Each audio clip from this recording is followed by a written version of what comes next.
ಕಚೇರಿಯಲ್ಲಿ ನಡೀತಾ ಇರೋ ದೌರ್ಜನ್ಯದ ವಿರುದ್ಧ ಮುನ್ನೆಲೆಗೆ ಬಂದ ಸತ್ಯ. ತನಿಖೆ ಎದುರಿಸ್ತಾ ಇರೋ ಅಧಿಕಾರಿಗೆ ಮಹತ್ವದ ಹುದ್ದೆ ನೀಡಿ ಪುರಸ್ಕಾರ ಮಾಡಿದ್ಯಾಕೆ? ರಾಜಕೀಯ ನಾಯಕರು ಹಾಗೂ ಮಂತ್ರಿಗಳ ಮೌನದ ವಿರುದ್ಧ ಜನಾಕ್ರೋಶ. ಸಜ್ಜನ ರಾಜಕಾರಣಿಯ ಅದರಲ್ಲೂ ಪ್ರಮುಖವಾಗಿ ಮೂಗಿನ ಅಡಿಯಲ್ಲೇ ಐಎಎಸ್ ಅಧಿಕಾರಿ ದರ್ಪ ಮುಂದುವರಿಯುತ್ತೆ ಅಂತಂದ್ರೆ ಆರೋಗ್ಯ ಸಚಿವರ ಖ್ಯಾತಿಗೆ ಅಪಖ್ಯಾತಿಯನ್ನು ತರುವಂಥ ಪ್ರಯತ್ನಗಳಾಗುತ್ತೆ ಅನ್ನೋದಾದ್ರೆ ಕಾಣದ ಕೈಗಳ ರಕ್ಷಣೆ ಇಲ್ಲದೆ ಇದೆಲ್ಲವೂ ಕೂಡ ಆಗುತ್ತಾ? ಕಚೇರಿಯಲ್ಲಿ ನಡೀತಾ ಇರೋ ದೌರ್ಜನ್ಯದ ವಿರುದ್ಧ ಮುನ್ನೆಲೆಗೆ ಬಂದಿರುವಂತಹ ಸತ್ಯ ಇದು. ಮತ್ತೆ ಪ್ರಜೆಗಳ ಆರೋಗ್ಯ ಕಾಪಾಡುವ ಸಚಿವರಿಗೆ ತಮ್ಮ ಇಲಾಖೆಯ ಒಳಗಿನ ಕೋಣೆಯ ಸ್ಥಿತಿಗತಿಗಳು ಕಾಣಿಸ್ತಾ ಇಲ್ವಾ? ಶ್ರೀನಿವಾಸನ ರಾಜಕೀಯ ಲಾಬಿಗೆ ಬಲಿಯಾಗ್ತಾ ಇದೆಯೇ ಸಚಿವರ ಪ್ರಾಮಾಣಿಕ ಇಮೇಜ್? ಜನಸ್ನೇಹಿ ಆಡಳಿತ ನೀಡೋ ಸರ್ಕಾರದ ಕೆಳ ಹಂತದಲ್ಲಿ ನಡೀತಾ ಇರುವಂತಹ ಅಧಪತನ ಅಲ್ವೇ ಇದು? ಮಂತ್ರಿಗಳ ಹೆಸರಿಗೆ ಬಸಿ ಬಳಿಯೋದಕ್ಕೆ ಸಂಚು ಹೂಡುತ್ತಿರುವ ಪ್ರಭಾವಿ ಅಧಿಕಾರಿ ಈತ.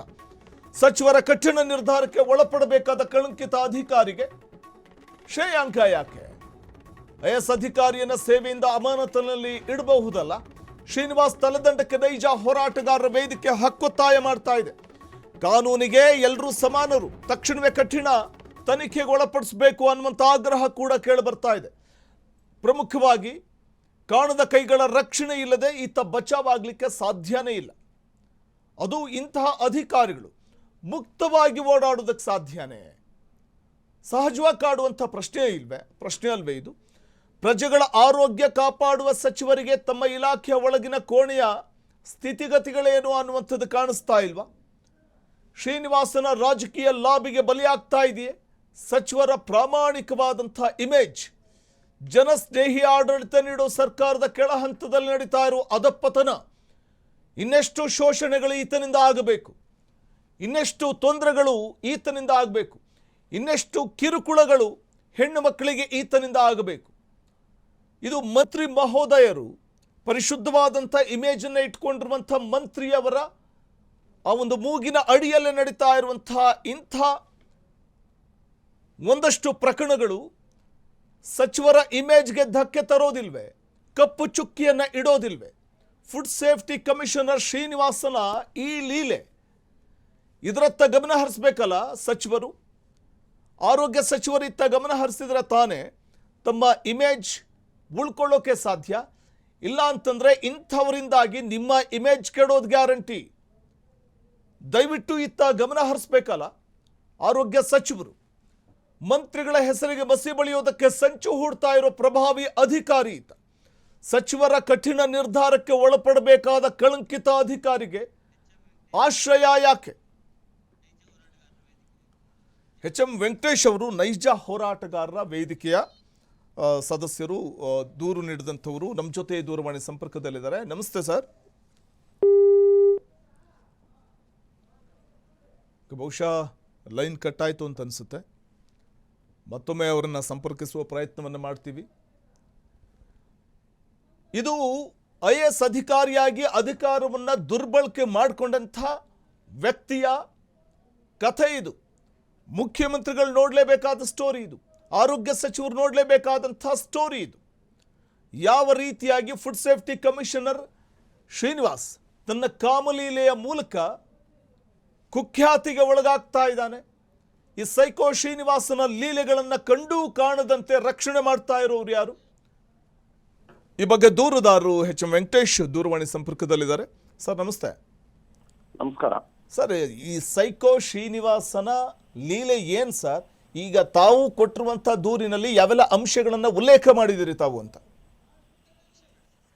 ಇಲ್ಲ, ಇವರು ಶ್ರೀನಿವಾಸ್ ಐಎಎಸ್ ಅಧಿಕಾರಿ. ಇವರು ತುಮಕೂರು ಜಿಲ್ಲೆಯಲ್ಲಿ ಜಿಲ್ಲಾಧಿಕಾರಿಯಾಗಿದ್ರು. ಅವಾಗ ಒಂದು ಪರಿಶಿಷ್ಟ ಜಾತಿ ಪರಿಶಿಷ್ಟ ಪಂಗಡ ವಿದ್ಯಾರ್ಥಿ ನಿಲಯದಲ್ಲಿ 8:30 ರಾತ್ರಿ ವಿದ್ಯಾರ್ಥಿನಿಯರ ಜೊತೆ ಸ್ವಲ್ಪ ಡ್ಯಾನ್ಸ್ ಗಿನ್ಸ್ ಮಾಡೋದು, ಸಿನಿಮಾ ಹಾಡಿಗೆ ಅವರು PUC ಹುಡುಗಿಯರು ಇವ್ರನ್ನ ಎತ್ಕೊಂಡು ಹೆಗಲ ಮೇಲೆ ಇದ್ ಮಾಡೋದು, ಇದೆಲ್ಲ ಒಂದ್ ಸ್ವಲ್ಪ ನಮ್ಗೆ ಇರುಸು ಮುರುಸಾಗಿ ಕಾಣ್ತು. ಅದಕ್ಕೆ ಮಕ್ಕಳ ಹಕ್ಕುಗಳ ರಕ್ಷಣಾ ಆಯೋಗಕ್ಕೆ ದೂರು ಕೊಟ್ಟಿದ್ವಿ. ಆ ದೂರನ್ನ ಪರಿಗಣಿಸಿ ಒಂದು ಸತ್ಯ ಶೋಧನಾ ಸಮಿತಿ ಅಂತ ಮಾಡಿದ್ರು. ಆ ಸಮಿತಿನಲ್ಲಿ ವಿಚಾರಣೆ ನಡೀತು. ಸಮಿತಿಯಲ್ಲಿ ನಾನು ಹೋಗಿದ್ದೆ ವಿಚಾರಣೆಗೆ. ಶ್ರೀನಿವಾಸ್ ಅವರು ಬಂದಿದ್ರು. ವಿಚಾರಣೆ ಅದ್ರ ಮೇಲೆ ಒಂದು ವರದಿಯನ್ನ ಗೌರ್ಮೆಂಟ್ ಆಫ್ ಕರ್ನಾಟಕ ಕೊಟ್ಟಿದ್ದಾರೆ.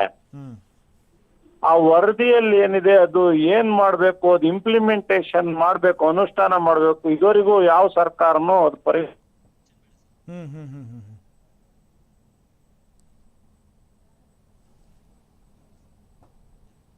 ಬಹುಶಃ ಲೈನ್ ಕಟ್ ಆಯ್ತು ಅಂತ ಅನ್ಸುತ್ತೆ. Thank U H M Venkatesh ಅವರೇ.